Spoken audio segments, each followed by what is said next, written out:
I'm ostracized and traumatized by everything. I'm not alright, I'm lost inside. And anything I say, you better listen up closely. Mostly, I'm the one and only. Bring it home slowly. Hand your boy the trophy. Patience is holy moly. I got him hating on me like Michael.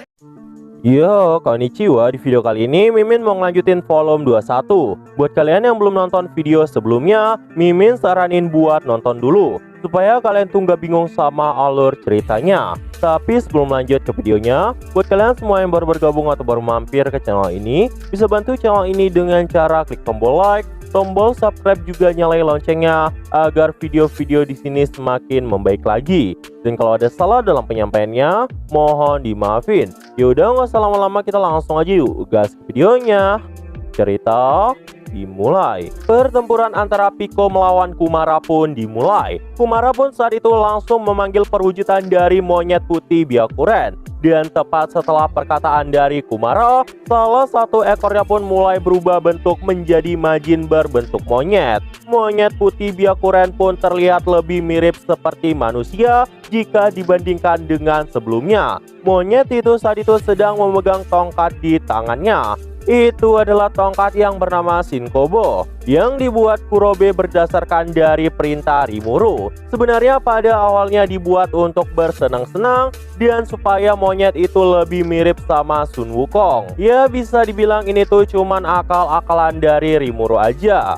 Dan bahkan diketahui, Kurobe saat itu menggunakan logam Hihiro Kane yang masih tersisa yang membuat senjata monyet ini hampir berada pada tingkat mitos. Ini merupakan salah satu karya luar biasa dari Kurobe.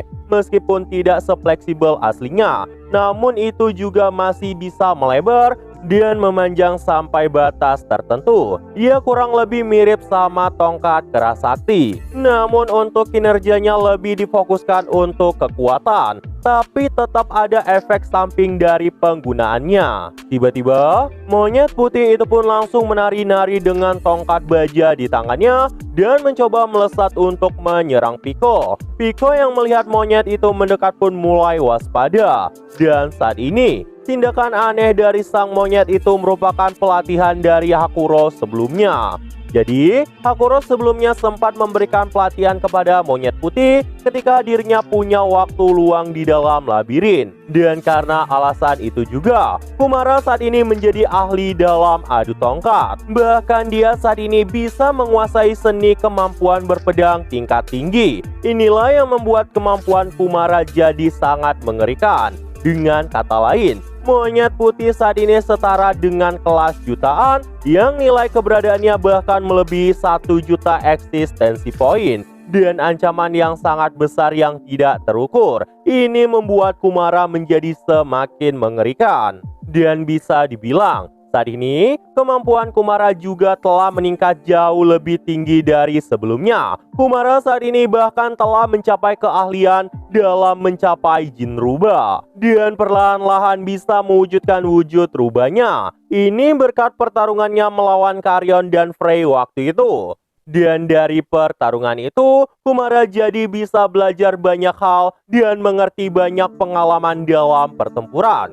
Saat ini, monyet putih dan Kumara sedang bekerja sama untuk melawan Pico. Monyet putih pun saat itu sama sekali nggak takut dan mencoba berdiri tegak tepat di depan Pico. Dia pun saat itu bersiap untuk melancarkan serangan. Bahkan Kumara saat itu juga mensupport monyet putih dengan melakukan serangan-serangan dari ekor Kumara. Meski pada dasarnya keterampilan dari Pico lebih baik dari Kumara, tapi saat ini itu bukan masalah besar bagi Kumara. Jika seandainya Kumara tetap fokus kepada pertahanannya, kemungkinan Pico tetap nggak bisa mengincar Kumara. Bahkan jika seandainya Pico mengincar Kumara, monyet putih Byakuren pasti akan langsung menyerang Pico, yang membuat Pico pasti akan kesulitan menyerang Kumara. Monyet putih pun kemudian berkali-kali menyerang ke arah Pico. Ini membuat Pico pun mencoba untuk menangkis semua serangan itu, namun tetap sulit. Pico yang melihat mereka semua pun mulai menjadi kesal dan berkata, "Bukankah ini pertarungan 1 lawan 1?" Karena saat itu keadaan keadaan makin menyulitkan dirinya, Pico pun dengan cepat melepaskan sambaran petir guntur hitam untuk menyambar tubuh Kumara. Namun sayangnya, Kumara saat itu bahkan tidak terlihat bergerak sama sekali. Kumara hanya menyebarkan 8 ekornya seperti kilatan tongkat dan langsung menghantam petir hitam itu tanpa melukai dirinya sendiri. Mata Pico yang melihat itu pun terlihat terpelongo akibat kekuatan dari Kumara yang benar-benar nggak logis. Bahkan Pico berkata di dalam hatinya, dia berbeda dari sebelumnya. Bagaimana dia bisa meningkatkan kemampuan secara tidak wajar dalam jangka waktu sesingkat itu? Pico pun saat ini nggak tahu harus berbuat apa. Dirinya bahkan saat ini malu mengakui kekuatan dari Kumara.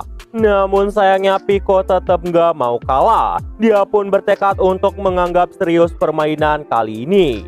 Pico saat itu berkata di dalam hatinya, tapi apa gunanya menang dari pertempuran kali ini? Tujuan utama Dino adalah bertahan hidup. Di sini Pico sebenarnya yakin jika dia bertarung dengan serius, Kumara pasti bisa dikalahkan. Karena Pico memiliki skill ultimate Rigor King Gibril dan telah melatih kekuatan yang sangat mengerikan dari Tenno Sabaki. Dia bisa melenyapkan monyet putih dengan satu serangan aja. Tenno Sabaki dari Pico adalah kemampuan yang sangat tidak masuk akal, yang bisa mengubah sebuah peristiwa. Itu bisa membuat tubuh target memproduksi kerusakan yang ditimbulkan musuh yang telah dikalahkannya sejauh ini. Simpelnya, bisa dibilang ini mirip sama kekuatan perubahan tentang peristiwa atau nasib lawannya. Atau kalau mau lebih simpel lagi, ini tentang kekuatan perubahan nasib. Di sisi lain, Kumara saat itu juga memiliki kekuatan skill ultimate yang bernama Beast King Bahamut. Itu adalah kekuatan yang bisa mengendalikan pengaruh alam. Tenno Sabaki Pico mungkin akan berhasil, kecuali saat itu Zegion mengaktifkan dunia halusinasi yang membuat kemampuan itu sama sekali tidak berguna. Oke, balik lagi. Pico pun kemudian melepaskan serangan tombak jatuh tepat ke arah monyet putih dengan harapan bisa membunuh monyet putih saat itu. Namun seperti biasanya, Kumara tidak menginginkan hal itu dan mencoba memukul Pico dengan menggunakan serangan ekor miliknya. Tubuh Pico pun saat itu tiba-tiba tersebar sebagai partikel cahaya. Dan dalam sekejap, Kumara langsung memenangkan pertempuran kali ini. Di sini diketahui, Pico masih belum menggunakan semua kekuatannya. Namun dia berpasrah untuk kalah aja, karena mereka cuma berniat untuk mengulur waktu. Namun apa yang akan terjadi selanjutnya mereka masih belum bisa memilih apakah akan berpihak kepada Veldue atau kepada Rimuru. Mereka saat ini masih bimbang dengan keputusan akhirnya. Setelah itu, Pico pun langsung beristirahat tepat setelah kekalahannya. Dan di sini, Mai pun langsung maju memegang busur bulan sabit miliknya untuk menjadi penantang selanjutnya. Dan saat itu Apito pun juga menjadi penantang dari pihak Rimuru.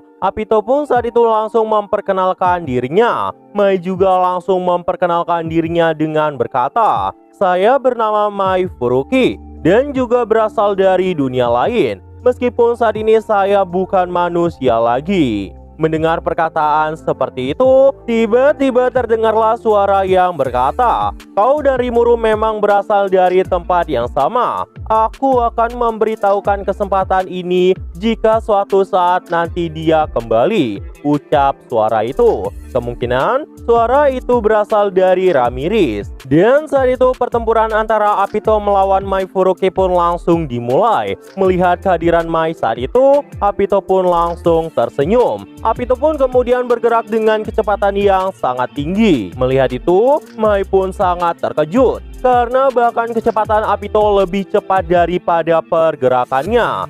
Dan saat ini, Mai pun langsung menggunakan kekuatan peta dunia tertinggi miliknya. Dia pun jadi mulai melihat pergerakan dari Apito dengan sempurna. Dan karena itu, Mai mulai bisa bereaksi dari serangan Apito. Dan bisa dibilang, saat ini Mai merupakan musuh alami dari kekuatan Apito karena dia bisa mengimbangi kecepatan milik Apito dengan menggunakan penglihatannya. Serangan pun saat itu bertubi-tubi langsung berbenturan. Raja Iblis Dino yang menonton pertempuran itu pun juga terkejut melihat sosok Mai bisa bereaksi dengan kecepatan yang sangat luar biasa seperti itu. Namun karena saat ini Mai juga memiliki senjata di tingkat mitos, bisa dibilang Mai lebih memiliki keunggulan besar daripada Apito. Namun Apito pun juga nggak mau kalah. Apito juga yakin bahwa dirinya bisa memenangkan pertempuran kali ini. Apito pun saat itu tertawa dan berkata di dalam hatinya,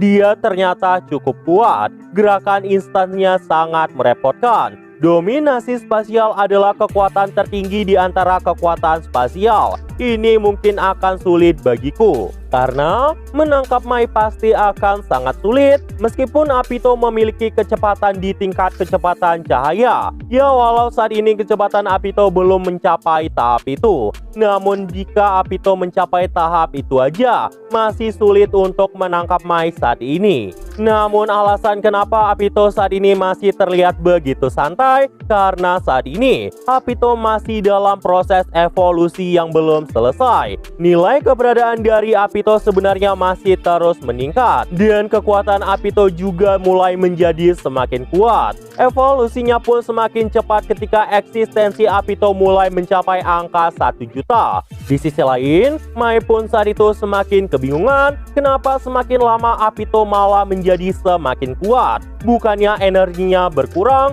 tapi energinya itu semakin bertambah. Mai pun saat itu nggak bisa mempercayai kejadian mustahil yang ada di depan matanya. Karena itulah, Mai pun berniat langsung melepaskan kekuatan penuh dari serangan spesialnya. Itu berguna untuk melenyapkan Apito saat itu juga. Dia pun saat itu langsung mengambil busurnya dan mencoba melepaskan serangan tepat ke arah Apito. Dia berencana menembakkan meteor dari anak panah itu untuk membunuh Apito secara instan. Karena Mai saat itu yakin banget, dengan melepaskan kekuatan besar seperti itu, semuanya pasti akan berjalan sesuai rencananya. Karena Mai juga menyadari, serangan miliknya bukanlah serangan biasa, tapi juga bisa menghancurkan makhluk spiritual seperti Apito. Dan tepat setelah memikirkan hal itu, semua anak panah pun langsung melesat ke arah Apito dari segala arah. Ini bahkan sampai membelah langit